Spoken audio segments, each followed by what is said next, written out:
આખી દુનિયામાં હનુમાનજીનો ડંકો વાગે છે કે નહીં? તમને કેમ લાગે? કારણ કે એક જ દેવ એવો છે, બહારના અને અંદરના ભૂત ભગાડવા હોય ને તો એ મહાવીર હનુમાન જ કામ લાગે છે યાર. એને માગ્યું ક્યારેય નહીં, જિંદગીની અંદર ક્યારેય માગ્યું નહીં. આ જગતની અંદર હું તમે બધા જ, હું તમારી ભેગો છું, અલગ જરાય નથી. હું તમે બધા જ જન્મથી માંડીને મરીએ ત્યાં સુધી માગવાનું મુકતા નથી. રોટલાનો ઓડકાર હોય, રોટલાનો ઓડકાર હોય, પણ આ જગતમાં રૂપિયાનો ઓડકાર આવ્યો હોય એવો એક પણ સિંગલ માણા તો મને બતાવો યાર. અને જો આવી ગયો હોય તો મુકેશભાઈ અંબાણી બિચારા બેહી ન ગયા હોય. તમને એક આશ્ચર્ય લાગશે કે આ જગતમાં જન્મેલો દરેક વ્યક્તિ, પછી મહાપુરુષ હોય, આચાર્ય હોય, ફકીર હોય, અવતારો હોય, મહા અવતારો હોય, સમ્રાટો હોય, મહાસમ્રાટો હોય, આ બ્રહ્માંડમાં આવ્યા પછી એક એવો વ્યક્તિ નથી જેણે આમ હાથ કરીને માગ્યું ન હોય. કોઈ ઈશ્વરો પાસે, કોઈ ગુરુઓ પાસે, કોઈ એના કાંઈક ને કાંઈક માગ્યું. જગતમાં પોતાના માટે નહીં તો કોકના માટે માગ્યું.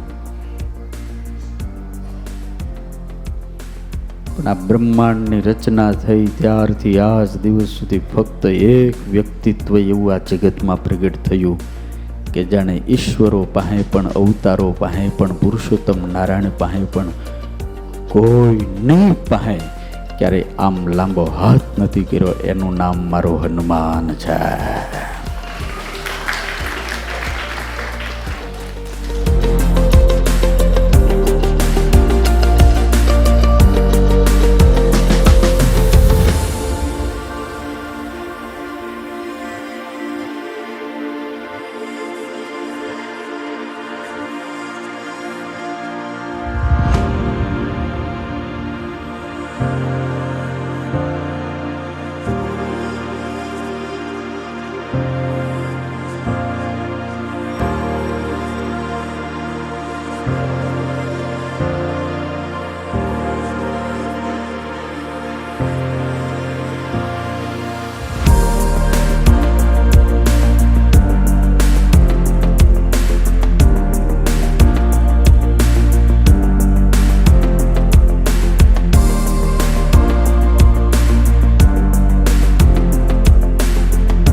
प्रगट महाराज, मने वाला प्रगट महाराज, मने वाला प्रगट महाराज, मने वाला प्रगट महाराज। अनादि स्वामी नारायण, अनादि स्वामी नारायण, अनादि स्वामी नारायण, अनादि स्वामी नारायण। करवाने करवाने तुझी मने वाला प्रगट महाराज, मने वाला प्रगट महाराज, हो जी मने वाला प्रगट महाराज।